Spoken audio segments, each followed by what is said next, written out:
મુદ્દા ઉપર લડાવવાની હતી ચૂંટણી. પહેલી વખત એવું થશે 5 રાજ્યોમાં ઈરાન, ઇઝરાયલ, અમેરિકાનું વોર છે, એને કારણે આપણે ત્યાં રાંધણ ગેસથી માંડીને પેટ્રોલ ડીઝલની જે તંગી અત્યારે વર્તાઈ રહી છે એના ઉપર લડાશે. સ્થાનિક મુદ્દા કરતા હાવી મુદ્દા આ થઈ જશે. અને એટલે ભારત સરકાર જે અત્યારે નરેન્દ્ર મોદીના એટલે વડાપ્રધાન નરેન્દ્ર મોદી જે કરતા હોય તે એનડીએ માનતું હતું કે આમાંના 2-3 રાજ્યો દક્ષિણના રાજ્યોમાં ભારતીય જનતા પાર્ટી આમ પેઠ જમાવવાની કોશિશ કરતી હતી અને માનતા હતા કે આ વખતે અમે પશ્ચિમ બંગાળથી માંડીને તમિલનાડુ સુધીમાં લડી લેશું. એને થોડુંક ભારે પડવાનું, કારણ કે આ જે પ્રોબ્લેમ છે રાંધણ ગેસનું, એ ઘેર ઘેર માટીના ચૂલા જેવી વાતો છે, એ બધાને અસર કરતા થાય. એમાં જો વિપક્ષો ત્રાટકે અને એમ કે જે અત્યારે તમે ને હું ચર્ચા કરી, અત્યારે આપણી સંસદમાં અત્યારે આ ચાલુ જ છે. લોકસભામાં કોંગ્રેસે કીધું, રાજ્યસભામાં પણ કોંગ્રેસે કીધું કે ભાઈ તમારે એલપીજી ગેસની પુરવઠો પૂરો પાડવાની સરકારની ફરજ છે, છતાં એ કાલાબજારી કઈ રોકી નથી શકી અથવા તો કોઈ બહુ વ્યવસ્થા કરી નથી શકી. એને કારણે મળતિયાઓ જે છે કરોડો રૂપિયા બનાવે છે અને કરોડો લોકો જે છે અત્યારે મુશ્કેલીમાં મુકાણ. કારણ કે 5 રાજ્યમાં 14 કરોડ મતદાતા ટોટલ છે. 17 કરોડ મતદાતાઓ, 800 જેટલી બેઠક ધારાસભાની એમાં મતદાન કરવાના છે. મોટા ભાગે જે છે 23 થી 29મી એપ્રિલે મતદાન છે અને બધી જે છે 4 મે મહિનાની 4મી તારીખે પરિણામ આવવાના છે. ઓકે, એમાં સૌથી ગાજવીજ સાથે જે 2-3 રાજ્યોનું વધારે પડતું, નહીં તો ચૂંટણી 5 જગ્યાએ જાહેર થઈ છે: પશ્ચિમ બંગાળ, તામિલનાડુ, આસામ, કેરળ ને પોંડિચેરી. પણ એમાં સૌથી વધુ ચર્ચાસ્પદ જે થવાનું છે એ છે પશ્ચિમ બંગાળ અને તમિલનાડુ. ખાસ કરીને પાછું પશ્ચિમ બંગાળ.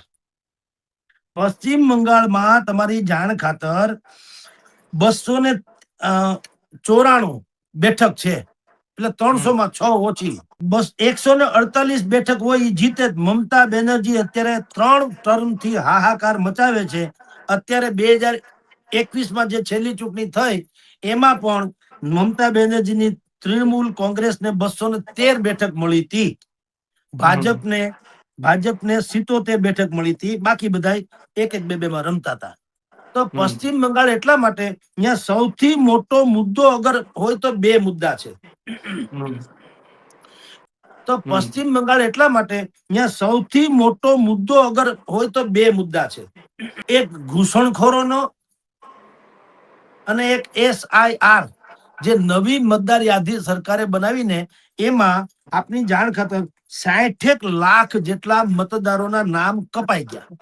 એટલે કે ભારતીય જનતા પાર્ટીનું કહેવાનું એમ છે કે મમતા બેનર્જી બાંગ્લાદેશી ઘૂસણખોરો રોહિંગ્યા જે છે એના નામે, આવા બોગસ મતદારોના નામે જે ચૂંટણી જીતે છે અથવા જીતતા આવ્યા છે. આ વખતે કોઈ પણ ભોગે પશ્ચિમ બંગાળ, કારણ કે સરહદી રાજ્ય છે, નહીતર સરકાર એનડીએ એટલે કે ભાજપ નેતૃત્વ હેઠળના એનડીએ ની અનેક રાજ્યોમાં 25-26 રાજ્યોમાં સરકાર છે. તો 1-2માં ઓછી હોય તો કાન ખજૂરાનો એક ટાંગો તૂટી જાય કઈ લંગડો ના હાલે. એટલા માટે પશ્ચિમ બંગાળ, કારણ કે સરહદી છે.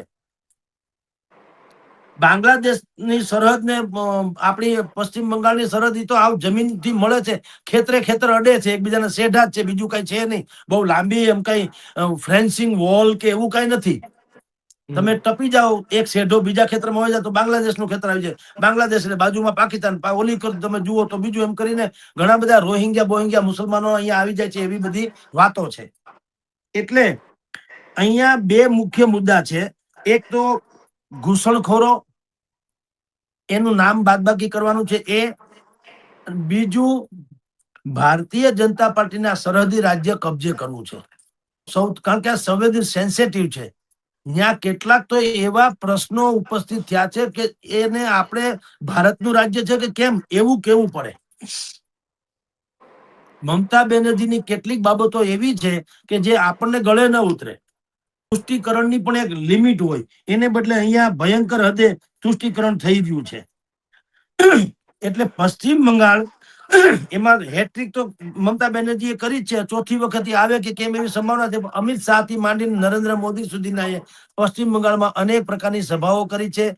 પછી નવી મતદાર યાદી સુધારણા જે કર્યું એમાં લાખો લોકોના ઓલા કપાઈ ગયા છે, નામે કપાઈ ગયા છે. અને ભારતીય જનતા પાર્ટી એવી ઈચ્છા રાખે છે કે અમે વિકાસને નામ આપીએ, તુષ્ટિકરણને નહીં, આવી બધી વાતો કરે છે. મૂળ એને પશ્ચિમ બંગાળ કબજે કરવું છે. હવે એમાં મમતા બેનર્જી આજની તારીખે જે ઓપિનિયન પોલ જે લોકો કરતા હોય છે એમાં તમે જુઓ તો વળી પાછા મમતા બેનર્જી જ જીતે છે એવું આવ્યું છે અત્યારે તો, કે ભાઈ જે 294 બેઠકમાંથી 148 બેઠક જીતવા માટે જોઈએ, પણ તૃણમૂલ કોંગ્રેસને હજી 155 થી 170 બેઠક મળે એમ છે. ભાજપ જે છે એને ગયા વખતે 77 મળી હતી, તો આ વખતે 100 થી 115 મળે, પણ સત્તાથી વંચિત રહી જાય એવી ઓપિનિયન પોલ કે છે. પાછું રિઝલ્ટ નથી હોતું, એ ધારણા છે. તો સવાલ એ છે કે પશ્ચિમ બંગાળ જે સૌથી વધુ ખટકે છે ભારતીય જનતા પાર્ટીને, નરેન્દ્ર મોદીને કે એનડીએ ને, કારણ કે મમતા બેનર્જી અમુક તો કેન્દ્ર સરકારની યોજના પણ પોતાના રાજ્યમાં લાગુ નથી થવા દેતા. વચ્ચે તો એને સીબીઆઈ ને પણ કીધું, સીબીઆઈ અમારા રાજ્યમાં અમારી મંજૂરી વગર નહીં આવી શકે. ત્યાં રાજ્યપાલનો પણ ડખો ચાલે છે. રાજ્યપાલે રાજીનામું આપી દીધું, એવું એનું અપમાન થાય છે. અને ઇવન તો રાષ્ટ્રપતિ હમણાં ગયા હતા મુર્મુજી, દ્રૌપદી મુર્મુજી, તો એનું પણ સન્માન બરાબર જાળવ્યું નહીં મમતા બેનર્જીની સરકારે. એટલે એ આખું એન્ટી ઇન્ડિયા હોય એવું થતું જાય છે. એટલે પશ્ચિમ બંગાળ જે છે અત્યારે 5 રાજ્યોની જે ચૂંટણી જાહેર થઈ, પશ્ચિમ બંગાળ, તમિલનાડુ, આસામ, કેરળ ને પોંડિચેરી, એમાં પશ્ચિમ બંગાળ, તમિલનાડુ આ બે બહુ ચર્ચામાં રહેવાનું. આસામમાં હેમંત બિસ્વા જે છે એની સરકાર છે, અને ન્યાય તમારી 10 વર્ષથી ભાજપની સરકાર છે. બાંગ્લાદેશી ઘૂસણખોરોનો આસામમાં ન્યાય ઈ જ પ્રોબ્લેમ છે. સીમા સુરક્ષા બહુ આડાવડી થઈ ગઈ છે, એટલે ત્યાંના મુખ્યમંત્રી જે છે એ તો હવાયા કટ્ટરવાદી છે એમ કે તો હાલે. એને કીધું આખી ડેમોગ્રાફી બદલી ગઈ છે, એટલે કે અમુક વિસ્તારો એવા થઈ ગયા છે કે જ્યાં ભારતીય હોવું અપરાધ થઈ જાય. એવા કેટલાય જિલ્લા સરહદી વિસ્તારો છે આસામના, અહીંયા ભારતીય હોવું એ અપરાધ થઈ જાય એવી ડેમોગ્રાફી બદલાઈ ગઈ છે. એવું હેમંત બિસ્વા જે શર્મા છે એનો આક્ષેપ છે ને, એનો મુદ્દો પણ છે. એટલે કોંગ્રેસ ન્યા આમ છે નહીં ચિત્રમાં, પણ એને સ્થાનિક એવી 10 જેટલા પાર્ટીઓ સાથે ગઠબંધન કર્યું કોઈ પણ હિસાબે ભાજપને હરાવવા માટે થઈને, પણ મેળ પડે એમ અત્યારે નથી. 126 બેઠક છે આસામમાં, એમાં 64 હોય જેને મળે એ જીતે, 64. ભાજપ અત્યારે 75 બેઠક પ્લસ છે, કોંગ્રેસ પાસે 50 છે, અન્ય પાસે 1 છે. આ 2021માં છે. એટલે કોંગ્રેસ ન્યા આમ છે નહીં ચિત્રમાં, પણ એને સ્થાનિક એવી 10 જેટલા પાર્ટીઓ સાથે ગઠબંધન કર્યું કોઈ પણ હિસાબે ભાજપને હરાવવા માટે થઈને, પણ મેળ પડે એમ અત્યારે નથી. 126 બેઠક છે આસામમાં, એમાં 64 હોય જેને મળે એ જીતે, 64. ભાજપ અત્યારે 75 બેઠક પ્લસ છે, કોંગ્રેસ પાસે 50 છે, અન્ય પાસે 1 છે. આ 2021માં. તો હવે ત્યાં આસામમાં રિપીટ થવાનું લગભગ સંભવ છે, કારણ કે જે કટ્ટરવાદ કે જે હિન્દુ રાષ્ટ્રની વાતો કરનારી જે હેમંત બિસ્વાની સરકાર છે એમાં વાંધો આવે બહુ નથી, કારણ કે કોંગ્રેસ ને બીજા સ્થાનિક પ્રાદેશિક પક્ષોનું એટલું વલણ નથી. સૌથી વધુ ચર્ચા તો પશ્ચિમ બંગાળ અને તમિલનાડુ ઈ છે. પશ્ચિમ બંગાળની મેં વાત તમને કરી દીધી. તામિલનાડુનું બહુ રસપ્રદ ઇતિહાસ અને ભવિષ્ય પણ છે. તામિલનાડુમાં 243 જેટલી બેઠક છે, 118 બેઠક જીતે ઈ સરકાર બનાવે. અત્યારે ડીએમકે એટલે દ્રવિડ મુનેત્ર કડગમ એ 159 બેઠક સાથે અત્યારે ઈ સત્તામાં છે. બાકી જે એઆઈએડીએમકે જે છે એની પાસે 75 બેઠક છે, એ મુખ્ય વિપક્ષ છે. કોંગ્રેસ પાસે 4 છે, અને બીજેપી પાસે 4 છે, અને કોંગ્રેસ પાસે 18 છે. સ્ટાલિન સીએમ જે છે, સ્ટાલિન કે સ્ટાલિન એ અત્યારે ત્યાંના મુખ્યમંત્રી છે તામિલનાડુના. હવે મુદ્દો શું છે? તામિલનાડુ જે છે એમાં પાછું જરાક જુદા મુદ્દા છે. કે સ્ટાલિન જે છે એને એક તો આપણી જે રાષ્ટ્રીય શિક્ષા નીતિ, નેશનલ એજ્યુકેશન પોલિસી, એક તો એને જેને